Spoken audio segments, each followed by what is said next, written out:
Hello to you. My name is Tony Ballinger. I'm a 70-year-old retiree living in England, and I've decided to make this video because I've become quite distressed about how many young people are unemployed and are unable to find work, especially amongst the males. In this world, which has become more and more woke and DEI orientated, it's become very hard for young males to find work. And I'm speaking from experience of people who live near me. They just feel so dejected that they can't get anywhere. For example, one of the main employers in town is the local council, and the workforce is 78% female. So it's very hard for these young men, and particularly white males, because they don't fit the DEI / woke characterization that many employers are sort of forced or guided into using. But apart from that obstacle that these young men have to face, and indeed young women, this is also aimed at young women. There are personality characteristics that can cause you to not get a job or not keep a job. And so I've made this video to see from my 70 years of experience in life and being an employee in a construction company of 450 people, having been an officer in the army. I've been through all of it. I've learned a lot about the character of people, and it can make or break your ability to get a job or even keep one if the following 20 characteristics are missing. The first one is honesty. As it alludes to in the Bible, honesty is the best policy, and it is literally the best policy. Um, even if a small lie or dishonesty is found in your personality, it's going to ruin everything else about you. You've got to be incredibly honest. If you did something wrong, own up to it. Don't try and hide the fact. Be honest in everything that you do. It only takes a small amount of leaven to destroy a loaf of bread, the Bible says. I remember when I was at school, I loved history. It was one of my favorite subjects. And I studied and tried really hard for all of my exams. But on the one occasion, I don't know what it was, we went away on holiday, or I was just too lazy or bothered to study for an exam. I actually made crib notes, and I went into the exam with crib notes. Now, I'd built up a lovely rapport with my teacher because he could see how hard I always tried, and that I appeared to be an honest sort of person. And when he saw the crib notes, that rapport, that sort of trust or encouragement that he showed towards me just sort of vaporized, and disappointment entered into his eyes. That happened when I was about 14 or 15. I'm now 70, and I've never forgotten it. The next one is a big one, and it's a key thing, is be reliable. If people can't rely on you to get to a job or to get a job done at all, then don't even bother. I'll give you an example. My neighbor next door, he was unemployed recently. He's a bit of a odd job guy, handyman, sort of whatever, does a little bit of chefing, does painting, does gardening, does all sorts of things. He'd gone through a phase of being unemployed recently. But I got him to paint my bathroom to try and give him some money and a bit of a push forward. So he did a really good job, painted it well. And I just happened to mention this in passing to my son's wife, and she said, "Oh, we're looking for somebody to paint out our guest bedroom at our veterans recovery home, and where people with PTSD go. They needed their recovery room painted, or guest room, I think it was a better description." And so I went back and told my neighbor, and I said, "Listen, you've got to phone at 7 o'clock tonight, because she's the one making the decision. She's got other quotes, and she can guide you through the size of the bedroom, or you can maybe go there, have a look at it, and give a quote quickly before 7 o'clock, because she's making a final decision in the morning." Well, he didn't phone her, so guess what? He didn't get the job. So if you can't be reliable to even follow up a job that's offered to you, then you've got no chance. Another thing is pay attention to detail. Once again, using my neighbour as an example, yes, he did a good job painting my bathroom, but when I went behind the bathroom door to get out an extra bar of soap, which we keep in little plastic shelves, I noticed that the door frame had patches all over it and just down the bottom, the last sort of foot. And so that bit there destroyed the rest of the good work he'd done. The rest of the work was beautiful, nicely painted, no running blotches, equally distributed, very good job cutting in, lovely, but behind the door, a botch. So it ruined my appreciation for the whole thing. Number 4, don't be in a hurry. This is self-explanatory, really, but a lot of people who get paid by the job tend to hurry because they want to get to the next job and make more money in a compressed period of time. Well, there's nothing wrong with working quickly, but your accuracy and your attention to detail shouldn't be any less than if you took the entire day for that job or the entire week or whatever. So always work accurately and carefully if you do speed up the way you work. Be an overcomer. Don't just give up at the first attempt. It was while watching one of these programs in America, I can't remember the title or anything, but it was about an undercover millionaire who went into a place. In fact, he owned the factory or something like that, and he went in to see how his staff worked. And driving to work, he noticed one day in the rain this young man walking along, and he turned to look at him as he drove past, and that man's face was sort of etched in his mind. And when he got to work, the undercover millionaire, he got a job as something in the warehouse or whatever. He noticed that young man worked there, and that ticked a box in that owner's brain. That guy walking through the rain to get to work. He obviously didn't have enough money for the bus, or I don't know what the reason was for him walking in rain, but he did it. He was determined to get to work.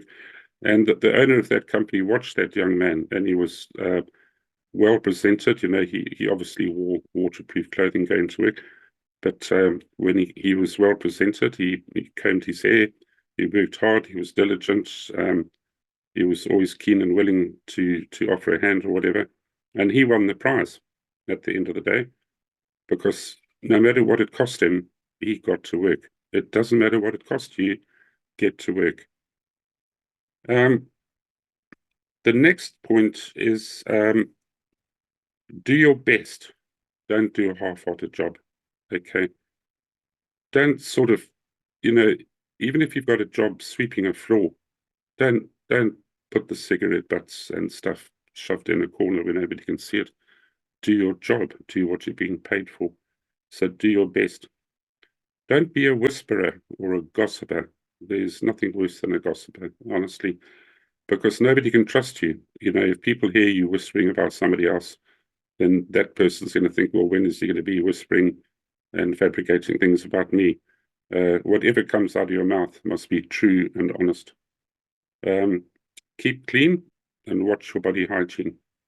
There's nothing worse than sitting in close proximity to somebody and they've got bad breath or they've put on underarm, but you can smell their body odor coming through, or you've got that half-shaven look. I personally don't like this modern young look of men who've got half-grown beards. It's just doesn't look smart. Be smart. You may think these are old-fashioned values, but employers, they still notice this. Smile is my next one, point number 9.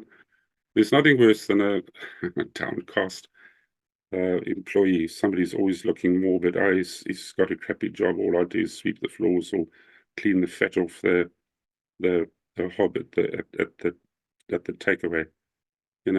Do your job to the best of your ability and smile. Just you don't have to be hello everybody. Just a little smile. G'day, sir. How are you? That sort of stuff. It makes a huge amount of difference, and it puts sunlight into your own heart. Number 10, be quick to offer help. Don't want to be one of these people who just hangs back and waits for somebody else to volunteer to do something. Actually get it done. Help, step forward if you can. Don't buck the system is number 11. Quite often systems have been developed because previous tries at other things have failed. And if you cut a corner, it can cost you. And if it's something really serious, it could cost you your physical health. You might get injured or you injure somebody else. So don't buck the system. Don't always think you're a smart ass. Rather be a little bit more humble and hang around in the background. Respect authority, even if you find it hard to respect the person who has the authority. Now, having been in the army, this really speaks to me because, there was some officers superior to me that had higher ranks that I did not enjoy, and I didn't have any respect for them. But you have to respect their rank. They've got to that rank. And so you might have seen it in some of these military shows on TV. What was that one, Band of Brothers, where the colonel says, you're saluting their rank, you're not saluting me. So just remember that. Be submissive to authority without, damaging your own capabilities. Right. Rise up again if you fail. I meant to put this one at the end. But if you fail, so what? What does it mean? Just start again. They say, I think that somebody's done statistics on that roughly 30% of all millionaires have had to try at least twice before to get where they are. I think that's a sort of an official statistic. They've done it third time round, or fourth, or fifth, or sixth. Just keep going, man. If you believe in your heart that you can do it, do it. Honor promises, even if it costs you. Yeah, this one speaks to me. When I was running my construction company back in Africa, I was doing really well. I was employing 450 people. I had loads of contracts on. And my pastor came to me one day, knowing that I was fairly well off financially, and said, my son and his wife and kids are wanting to immigrate to America. They need money for the airfares, their first month's rent before his job pays him enough money for him to get his own rent, the deposit of the rent, blah, blah, blah. It was a package that they needed for the family, and it came to $48,000. And so I thought, well, I'm doing really well at the moment. I didn't have any savings in the bank, but my cash flow was fantastic at the time that he asked for the money. And I said, yeah, that's fine. However, 2 months later or 3 months later, when the bullet hit the target, so to speak, when he came to ask for the money, things had turned the other way. My cash flow was appalling. And, he came to meet me to get the check one day. And I said, I won't mention his name. I said, look, brother. And he said, oh, no, you can't pay the money. He said, that's going to leave me in such a drain. Without that money, it's going to cause such a hassle.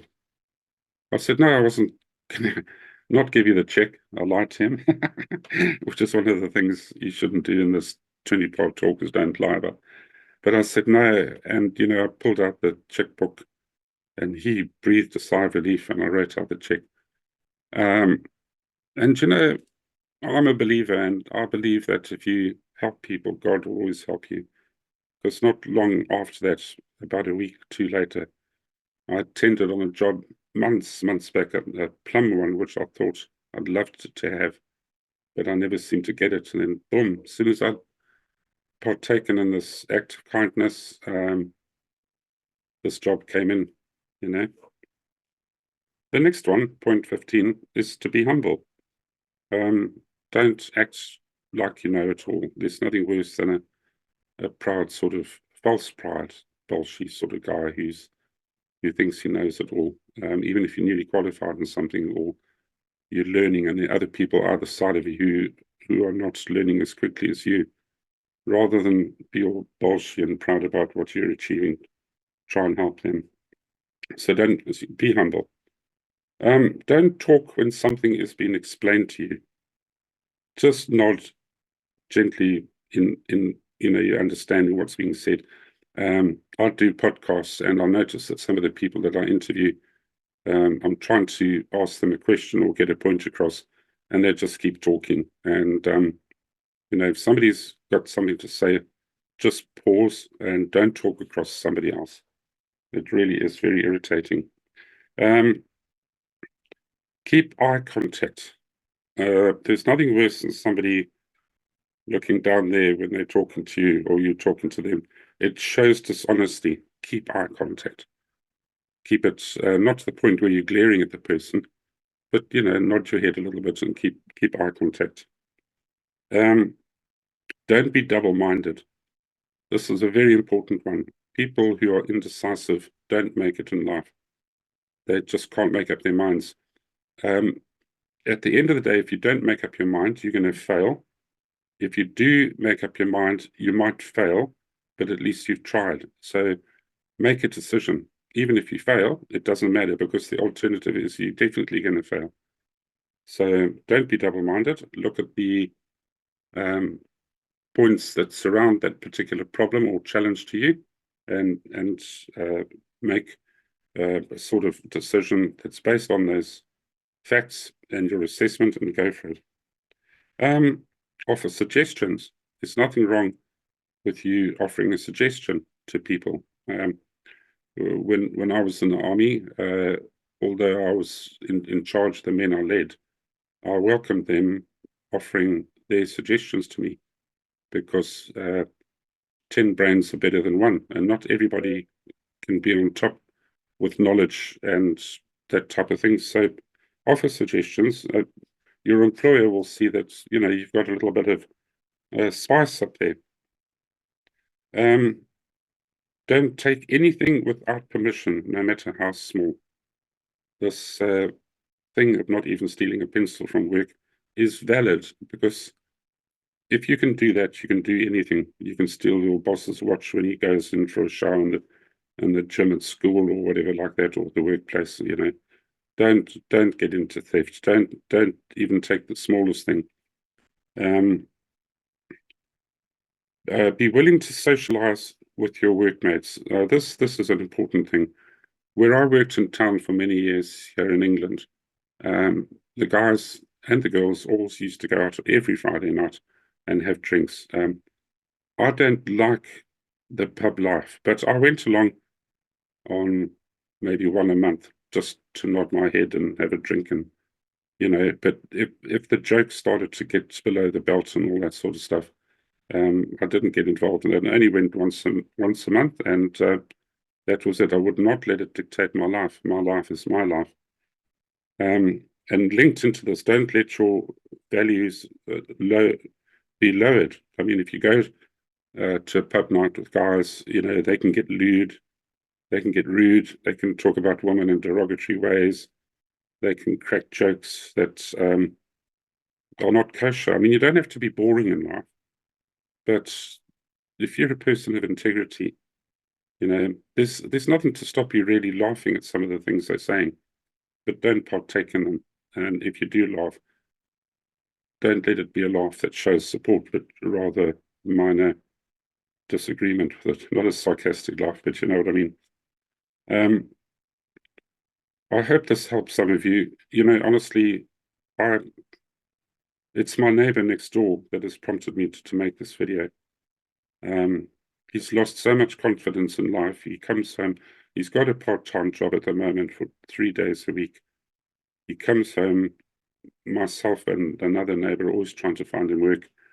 We found him a plum job as a chef down the road, and he wouldn't take it because you see, if you continually fail, you lose confidence. You lose confidence. You can't look people in the eye. You lose contact with reality. He spends the other 4 days of the week watching television. Like, it seems like 48 hours a day. That TV, I can hear it through the wall, the bangs and the explosions, and then I can hear him snoring in the afternoon. You lose contact with reality. You lose the ability to socialize. You lose. It leads to depression, and in fact, one of his friends hung himself not far from where I live, up in a tree. I came in one night and all the police were here, and he had committed suicide. So even if you haven't got a job, go down to a river nearby, stick a bit of line on a pole and fish. Get outdoors. Go and do something. If you haven't got money, just go for a walk. Borrow an old camera from someone. See if you can take photographs of insects. Build an interest in something. Don't get away from the television and the iPad. They have literally destroyed humanity, those things. They're good for comms and teaching, but they're a curse. They really are in many respects. We don't know how to talk anymore to each other. I've seen kids sitting at a restaurant texting each other to the people next door to them. It's appalling. Get rid of them. Talk to people, you know. So really, that's all I have to say. I hope this helps you in a small way. And it's my intention to give you hope. Just keep trying, keep pushing forward. Look for any job. Maybe even try and start a job. I've said to my neighbor, look, you've got a motor car which you never use. Why don't you swap it for a van? You're good at gardening, and I'll lend you the money for a wheelbarrow and a rake and some clippers. And there are thousands of old ladies who can't do their 10 square feet of gardening. You'll make a good living out of that. Put your name in a local ad place. I'll pay for it initially if you want me to. Look for kindness and people will help you, and get some painting jobs.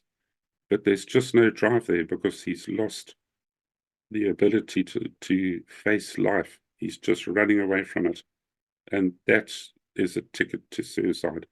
And is probably why so many kids are committing suicide today.